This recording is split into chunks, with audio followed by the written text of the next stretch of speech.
හරි. එහෙනම් අපි කෙලින්ම කතාවට බහිමු. අර හැමදාම හිතේ තියාගෙන පටන් ගන්නම හදන ඒත් කොහොම හරි අතර මග නතර වෙන හින තියෙනවනේ. අන්න ඒවට මොකක්ද වෙන්නේ? අද අපි කතා කරන්න යන්නේ අන්නේ හීන කන නොපෙනෙන බලවේගයක්. ඒ කියන්නේ මේ නෙගටිව් එනර්ජි එක. එහෙම නැත්නම් ඍණාත්මක ශක්තිය පරද්දන්න පුළුවන් හරිම සරල හැක්ස් තුනක් ගැන. හිතලා බලන්න අලුතෙන් පටන් ගත්ත ඔන්ලයින් බිස්නස් එකක් වෙන්න පුළුවන්, ජොබ් එකේ ටාගට් එකක් වෙන්න පුළුවන්, එහෙමත් නැත්නම් විභාගයක්. මේ ඉලක්කවලට යන්න බරිව හිර වෙලා වගේ දැනෙනවද? හැමදේම ලස්සනට ප්ලෑන් කරලා ලොකු උනන්දුවකින් වැඩේ පටන් ගත්තත් ටික දවසක් යද්දී අර මුලින් තිබ්බ ගැම්ම නැති වෙලා යනව නේද? ඇත්තටම මේ ප්‍රශ්නෙට උත්තරේ අපි හිතනවට වඩා ගොඩක් සරල වෙන්න පුළුවන්.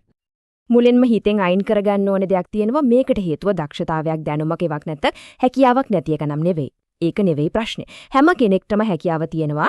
ඇත්ත ප්‍රශ්නේ තියෙන වෙනම තැනක. මෙන්න මේකයි ඇත්තම හතුරා. ඒ තමයි අපිට නොපෙනෙන නෙගටිව් එනර්ජි එක. ඒ කියන්නේ ඍණාත්මක ශක්තිය. මේක එන්න පුළුවන් ක්‍රම දෙකක් තියෙනවා. එකක් තමයි පිටතින්. ඒ කියන්නේ අනිත් අය කියන අධෛර්යමත් කරන කතා, ඒ වචන. අනිත් එක තමයි ඇතුළතින්. ඒ කියන්නේ අපේම ඔළුව ඇතුලේ දුවන ඍණාත්මක සිතුවිලි. ඉතින් හිතන්නකෝ මේ දෙකම එකතු වුණාම ඕනම කෙනෙක්ගේ ගමනක් නවත්තන්න ඒක හොඳටම ඇති. ඉතින් බය වෙන්න දෙයක් නැහැ. අද අපි කතා කරන්නේ හරියටම මේ විෂ කවයෙන්, මේ ටොක්සික් සර්කල් එකෙන් ගැලවෙන්න පුළුවන් පියවරෙන් පියවර පාවිච්චි කරන්න පුළුවන් හරිම සරල ඒත් ගොඩක් බලවත් හැක්ස් තුනක් ගැන. මේක ඉවර වෙද්දී ඉස්සරහට යන පැහැදිලි පාරක් අනිවාර්යයෙන්ම පෙනේවි. හරි. එනිනම් අපේ පළවෙනි හැක් එක අපි මේකට කියමු නෙගටිව් ෆිල්ටර් එක කියලා. ඍණාත්මක පැරණිය.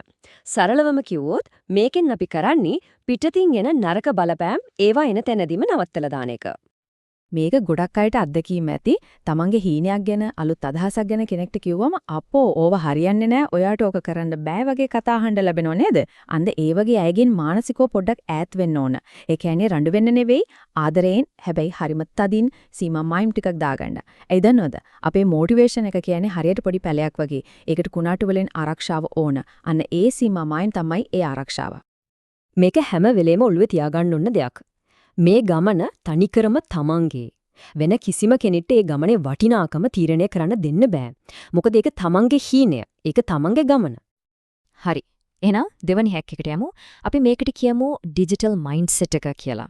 මේකෙන් අපි බලන්නේ අපේම ඔළුවේ ඇතුලේ කරගෙන අර නෙගටිව් සිතුවිලි ඒවා පාලනය කරගන්න කොහොමද ටෙක්නොලොජි එක පාවිච්චි කරන්නේ කියලා. ඇත්තටම සමහර වෙලාවට මේ හිත ඇතුලේ තියෙන සිතුවිලි එක්ක තනියම ගේමක් ගහන එක හරිම අමාරුයි නේද?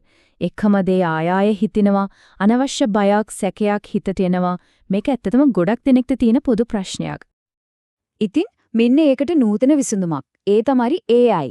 Gemini එහෙම නැත්නම් ChatGPT වගේ chatbot එකක් අපිට පුළුවන් virtual therapist කෙනෙක් වගේ පාවිච්චි කරන්න. කරන්න තියෙන්නේ හරිම සරල දෙයක්.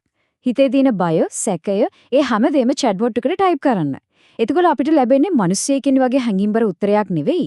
ඒ වෙනුවට ලැබෙන්නේ ප්‍රශ්නෙට කිසිම හැඟීමකින් ගැට ගැහෙන්නේ නැතුව හරිම සංසුන්ව පිළිවෙලකට කරපු ඇනලිසිස් එකක්. මේක අපේ හිතේ තියෙන චිත්තවේගී කුණාටුවෙන් ගොඩේන්න ලොකු උදව්වක්.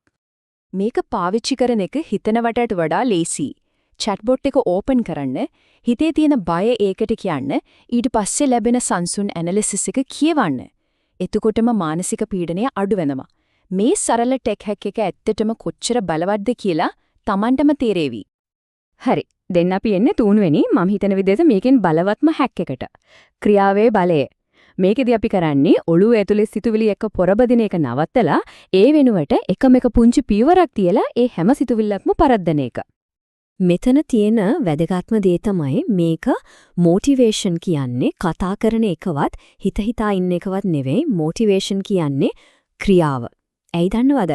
එක පුංචිම පුංචි දෙයක් හරි කරාම අපේ මුලයට සාක්ෂියක් ලැබෙනා මේක කරන්න පුළුවන් කියලා. අන්නේ සාක්ෂිය තමයි ඊළඟට තව පියවරක් තියන්න ඕන කරන ගැම්ම බවට පත් වෙන්නේ. එහෙනම් ඒ පළවෙනි පොඩි පියවර මොකක්ද? හිතමුකෝ ඔන්ලයින් මුදල් හොයන්න උත්සාහය කියලා. එහෙනම් අදම එකම එක පොඩි ටාස්ක් එකක් ඉවර කරන්න. විභාගයකට පාඩම් කරන කෙනෙක් නම් එකම එක මාතෘකාවක් විතරක් අද හරියටම ඉගෙන ගන්න. එහෙම කිසිම දෙයක් හිතාගන්න බැරි නම් අතීතේ සාර්ථකව කරපු එක දෙයක් හරි මතක් කරගන්න. බලන්න ඒකෙන් පවා කොච්චර ශක්තියක් එනවද කියලා. හොඳයි. එහෙනම් අවසාන වශයෙන් අපි මේ කතා කරපු හැමදේම එකට එකතු කරලා බලමු. මේ ජීවිතය කියන වාහනේ ඒකේ ඩ්‍රයිවර් කවුද? අන්න ඒ ඩ්‍රයිවිං සීට් එකේ ඉන්න ඕන එකම කෙනා ඉන්නේ. ඒ තමයි ඒ ජීවිතයේ අයිතිකාරයා. මේක හරිම සරල දෙයක් වගේ පෙනුනට ඇත්තටම ගොඩක් බලවත් සංකල්පයක්. ජීවිතේ පාලනේ තියෙන්නේ වෙන කාගේවත් නෙවෙයි, Tamanගේ මාතේ. ඉතින් ඒ නිසා කවදාවත්ම ඒ ඩ්‍රයිවිං සීට් එක නෙගටිව් මිනිස්සුන්ටවත් තමන්ගෙම නෙගටිව් සිතුවිලි වලටවත් දෙන්න එපා. ස්ටියරින් වීල් එක තදින් අල්ලගෙන ධනාත්මකව ඉස්සරහටම යන්න. ඉතින් මේ කතාව අවසන් කරන්න කලින් එක ප්‍රශ්නයක් අහන්නම්. මේ නෙගටිව් චක්‍රයෙන් මිදෙන්න අද දවසේ ගන්නා එකම එක පුංචි පොසිටිව් පියවර මොකක්ද?